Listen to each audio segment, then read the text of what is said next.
안녕하세요. 경영지도사를 연구하는 경영지도사입니다. 자, 이번 시간에는 이제 조사 방법론으로는 마지막 장입니다. 10장의 표본 추출에 대해서 살펴보겠습니다.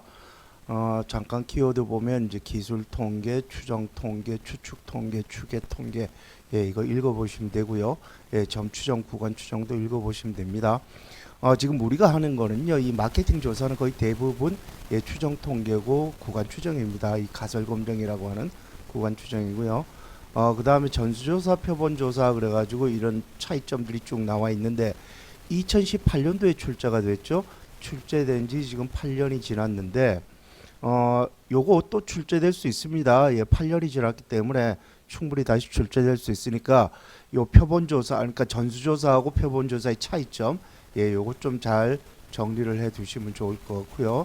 표본조사가 자주 쓰이는 이유 두 가지, 모집단이 클 때 비표본 연호차가 여기서 이제 두 가지 뽑아서 쓰면 되죠. 이거 말고 여기 있는 내용 다른 거 뽑아가지고 쓰셔도 되고요.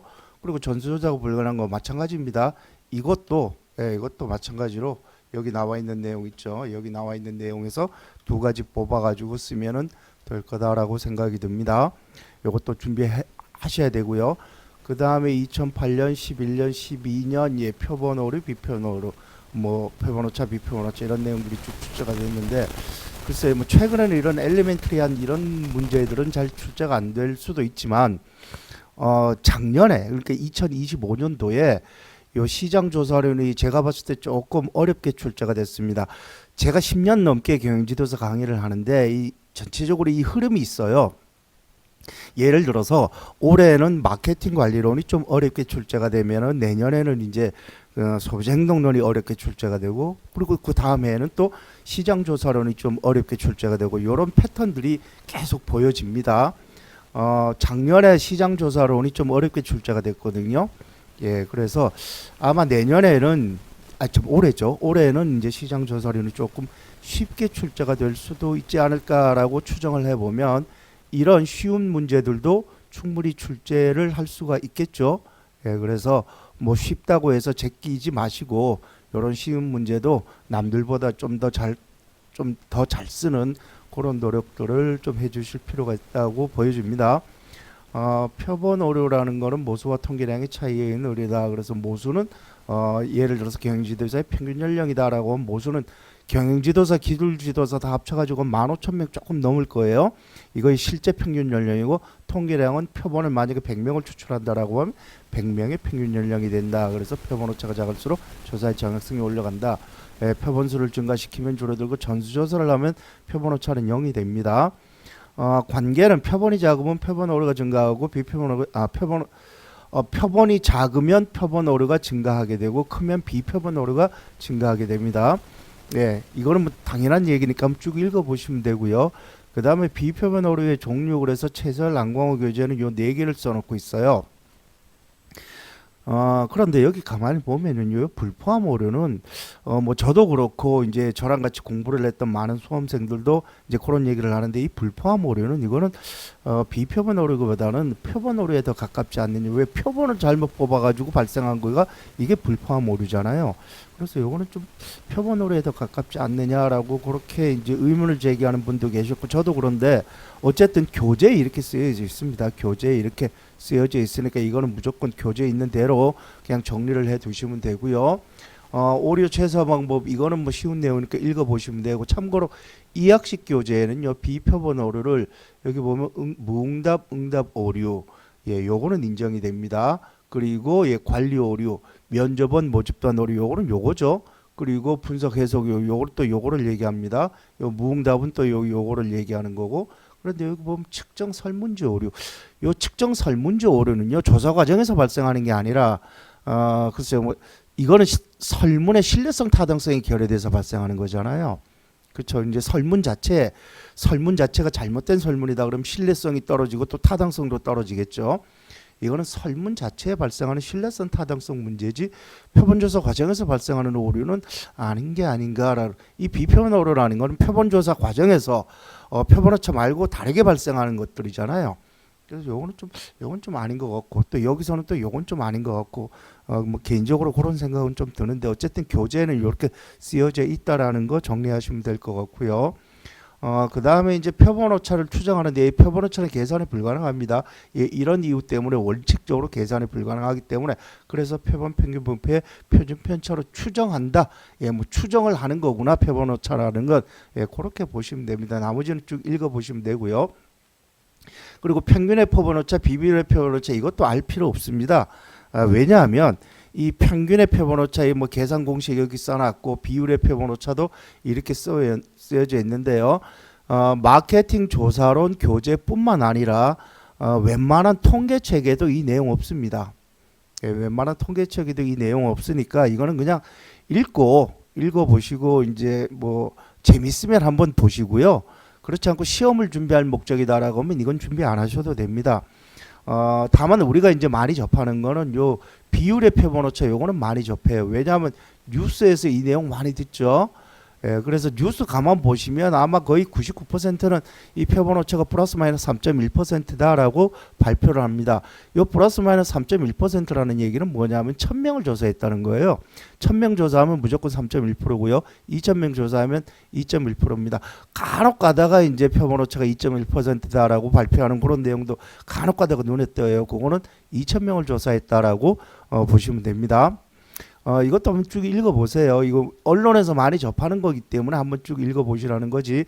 다시 말씀드리지만 이 표본 오차하고 평균의 표본 오차하고 비율의 표본 오차는요. 마케팅 조사 책에도 없지만 웬만한 통계 책에도 들어가 있는 거 아니거든요.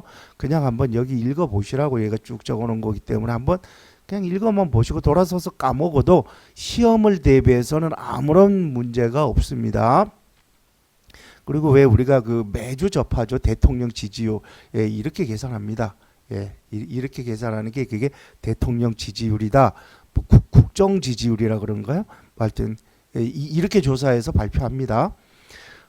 그리고 2013년도에 출제된 게 표본 추출 과정을 단계별로 기술하시오. 그리고 이럴 경우에 표본 추출 과정은 어떻게 하느냐 이렇게 물어봤는데 잠깐만요.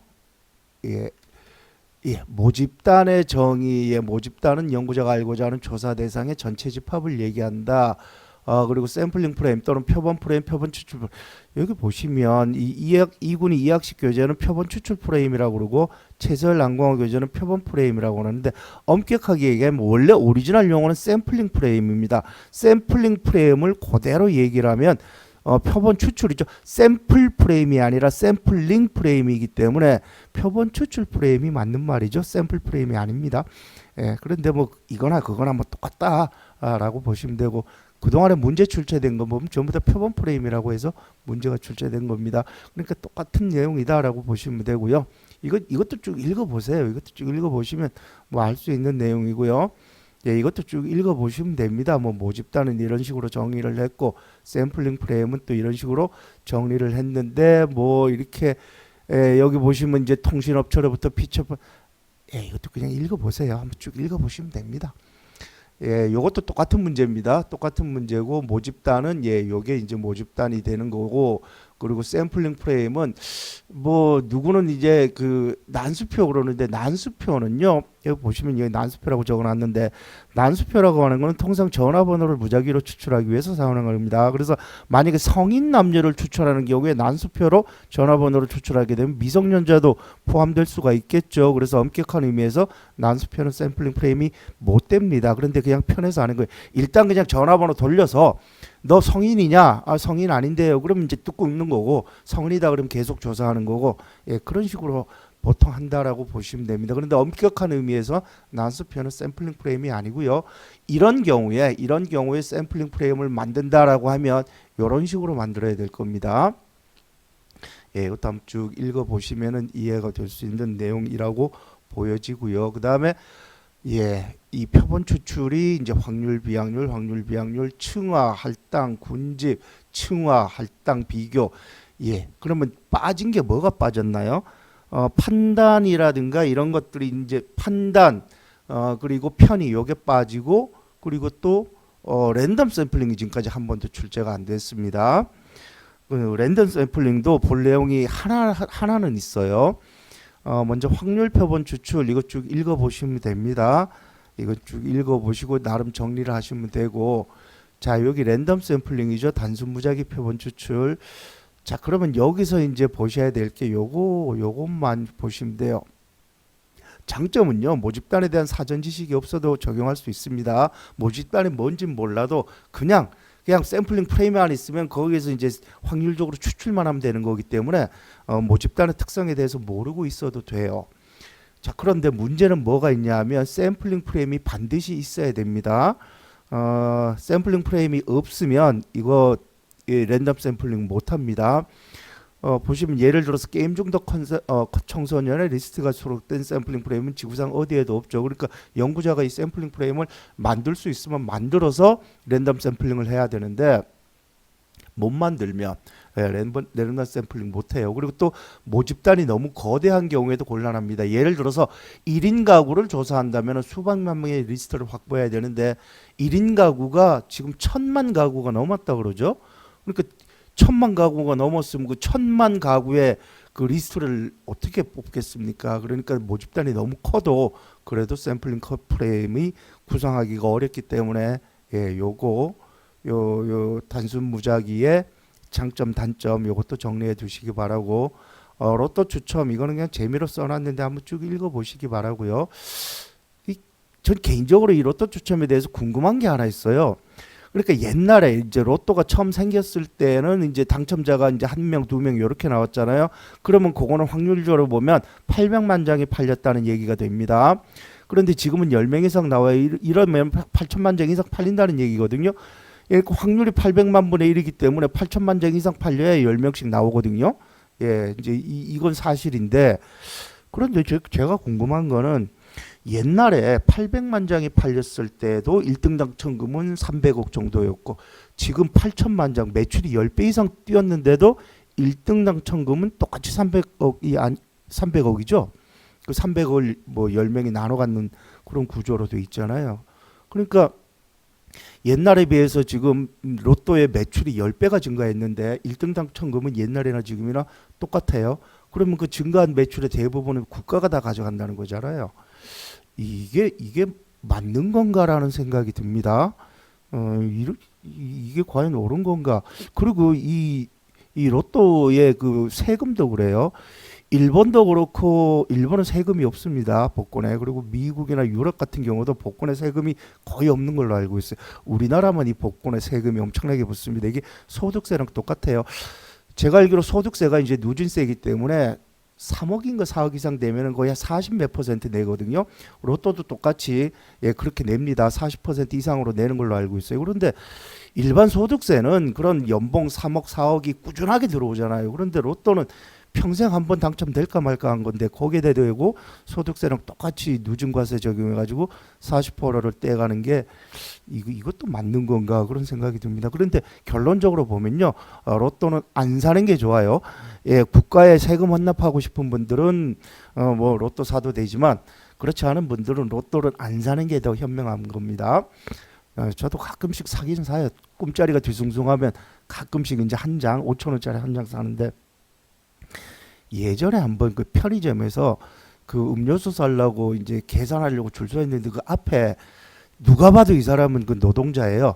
그 일용직 노동자 있죠. 그 일당 하는 그 노가다 뛰는 분인데 바로 앞에서 10만 원어치를 사가는 거예요. 로또를 10만 원어치를 사가는. 하루 일당을 로또 사는데 다 쓰는 겁니다. 그리고 소주 한 병 사는 거예요. 와, 그거 보고 야 이거 뭔가 좀 이러면 안 되는데 싶은 생각도 살짝 들기도 하고, 어쨌든 그랬습니다. 그냥 뭐 쓸데없는 얘기였고요. 자, 층화 샘플링이라고 하는 거는요, 이미 모집단에 이렇게 구분이 되어 있어야 됩니다. 이걸 이제 그 계층이라고 그러죠. 요 계층이 구분되어 있어야 되고요. 요거하고 할당하고 이 차이점만 설명을 드리고 나머지는 읽어보시면 됩니다. 이 청화 샘플링에 있어서 나머지는 쭉 읽어보시면 되고 군집도 읽어보시면 돼요. 요 1단계, 2단계, 다단계 요것도요 2군의 교재에만 쓰이는 거니까 요거는 빼고 나머지는 읽어보시면 되고 이것도 읽어보시면 돼요. 편의도 읽어보시면 되고 판단도 읽어보시면 되고 요게 이제 2021년도에 출제가 돼요. 층화하고 할당하고의 차이는 뭐가 있느냐? 층화는요, 계층은 이미 구분되어 있는 집단인데 반해서 할당은요 연구자가 인위적으로 세분하는 겁니다. 요게 가장 큰 차이예요. 그러니까 아까 이제 대학교 1, 2, 3, 4학년 대학교에서 1, 2, 3, 4학년은 이미 딱 정해져 있는 거죠. 연구자가 정한 거 아닙니다. 이미 대학교에는 1, 2, 3, 4학년 집단들의 리스트가 이미 쫙 구성이 되어 있는 거예요. 여기서 이제 각 계층별로 뭐 비례로 뽑든 불비례로 뽑든 그게 이제 청화 샘플링 거고, 할당은요 연구자가 들어가 가지고 연구 목적에 맞게 연구자가 알아서 뽑는 겁니다. 예를 들어서 학점이 4.0 이상인 학생과 4.0 이하인 학생, 이거는 연구자가 들어가서 갈라놓는 거잖아요. 그렇게 인위적으로. 요게 할당인 거고, 1, 2, 3, 4학년은 연구자가 인위적으로 갈라놓는 건 아니죠. 이미 기존에 있는 거죠. 예, 요 차이입니다. 그리고 층화는요 확률적으로 표본을 추출하지만 이 할당은 비확률적 표본 추출입니다. 그리고 층화는 모집단의 사전 정보, 즉 모집단의 계층에 대해서 알고 있어야 되는데, 할당은요 연구자가 스스로 설정한 기준으로 구분하기 때문에 사전 정보 없이도 가능할 수 있습니다. 물론 사전 정보가 있으면 더 좋지만 없어도 가능은 해요. 그리고 층화는 하나의 요인으로 표본을 추출하자면, 할당 연구자가 다양한 기준으로, 그러니까 학점으로 나눌 수도 있고 뭐 성별로 나눌 수도 있고 뭐로 나눌 수도 있고 여러 가지 기준으로 연구자가 인위적으로 세그멘트 시킬 수가 있다라는 거. 그래서 요거는 다시 출제된 지 지금 2021년도니까 5년 전에 출제가 됐기 때문에 뭐 제가 봤을 때 요거는 다시 출제될 가능성이 충분히 있다고 보여지고, 나머지는 쭉 읽어보시면 되고요.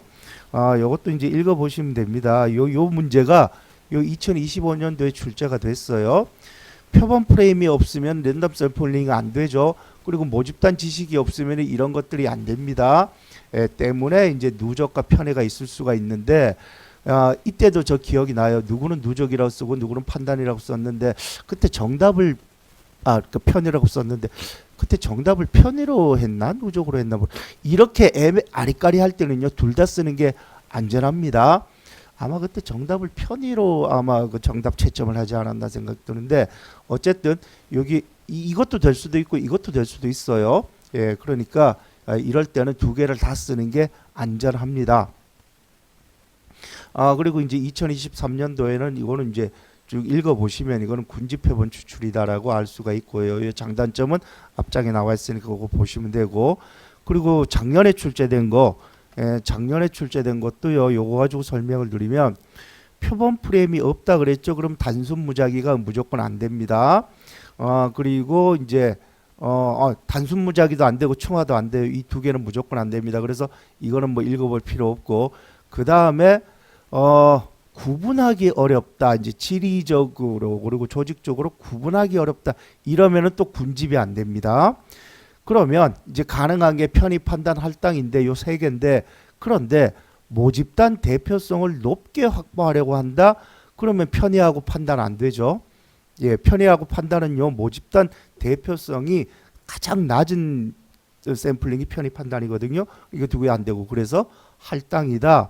그럼 할당 샘플링은 어떤 특장점이 있느냐? 예, 요게 할당 샘플링. 요거는 앞서 나와 있는 거기 때문에 요건 쭉 읽어보시면 되고, 예, 그리고 이 할당의 한계가 뭐냐? 이거는요 연구자 스스로 세그멘트를 구분하기 때문에 연구자의 지식과 노하우 수준에 따라서 대표성 확보가 달라질 수 있다는 게 요게 한계점이다. 그러면 이거를 보완하려고 하는 실무적 대안은 어떤 것들이 있느냐? 예, 인구 통계 정보를 최대한 활용해야 되고, 또 세그멘트 안에서 원래는 비확률적으로 뽑는 건데 여기서 확률적으로 뽑게 되면 연구자의 주관을 최대한 배제할 수가 있겠죠. 그리고 뭐 기타 가중치를 부여해 가지고 뭐 표본의 대표성을 높일 수 있는 이런 방법도 있을 수가 있다. 자, 이렇게 해서 표본 추출에 대해서 이제 쭉 살펴봤는데, 최근에 출제된 거 보면 이런 식으로 이제 응용해 가지고 문제가 출제되는 걸 볼 수가 있습니다. 예, 그러니까 이렇게 일단 이 내용을 쫙 알고 있으면은요 얼마든지 응용해도 충분히 답변을 할 수 있는 그런 내용입니다. 예, 그러니까 표본 추출 이 샘플링과 관련돼서 문제가 나오면 이거는 그냥 점수 주는 거다라고 생각하고 가급적 틀리지 않으시기를 바라겠습니다. 자, 이렇게 해서 표본 추출까지 이제 여기까지가 조사 방법론에 대해서 다 살펴본 거고요. 자, 이제 다음 시간부터는 이제 표본 분포 추정 그래 가지고 이제 본격적으로 통계에 대해서 살펴나가 보도록 하시겠습니다. 통계는요. 미리 사전에 겁먹는 분들이 많은데 통계는요. 한 10개 정도만 10개는 빠삭하게 이제 알고 계셔야 되고 예를 들어서 이제 T 검정이라든가 이제 그리고 이제 카이 제곱 검정, 분산 분석도 종류가 여러 가지가 있죠. 카이 제곱도 종류가 두 가지가 있죠. T 검정도 종류가 6가지 정도 있는데 그 중에서 뭐 한 두어 개 정도만 알고 계시면 되고 그래서 T 검정에서 한 두어 개, 카이 제곱 검정 2개, 그리고 분산 분석 한 3개, 그리고 이제 상관회귀 분석, 그 다음에 이제 요인 판별, 요인 군집, 그리고 이제 뭡니까 판별 뭐 이렇게 해서 한 10개 정도만 빠삭하게 알고 계시면 됩니다. 그러면 일단 시험장에 들어갈 수 있는 자격은 돼요. 그리고 뭐 추가적으로 조금 여유가 있으면 한 5개 정도. 그래서 일단 10개는 필수적으로 달달 외우시고 한 나머지 한 5개 정도만 추가적으로 조금 더 공부하시면 뭐 크게 문제될 거는 없다라고 생각이 듭니다. 10개는 딸딸 배울 수 있잖아요. 다시 말씀드리면 T 검정에서 한 2개, 그 다음에 카이 제곱 검정 2개 있죠. 분산 분석에서 한 2-3개, 그 다음에 상관 분석, 그 다음에 회귀 분석에서 한 2-3개. 그러니까 이제 다중회귀 분석, 그리고 더미회귀 분석, 그리고 뭐 조절이라든가 또 뭐 뭡니까 매개회귀 분석, 로지스트 회귀 분석, 한 이 정도. 그리고 기타 이제 요인 판별 이런 것들요. 그리고 군집이나 컨조인트나 다차원은요. 그 30점짜리로 나올 만한 내용이 안 됩니다. 그거는 지금까지 나와도 한 10점짜리 나왔었기 때문에 그래서 말씀드렸듯이 한 10개, 많으면 15개 그 정도만 확실하게 알면 되기 때문에 일단 자신감을 가지고 통계도 준비를 하시면 좋을 것 같아요. 자, 다음 시간부터 이제 통계 살펴보도록 하시겠습니다. 시청하시느라고 고생하셨습니다.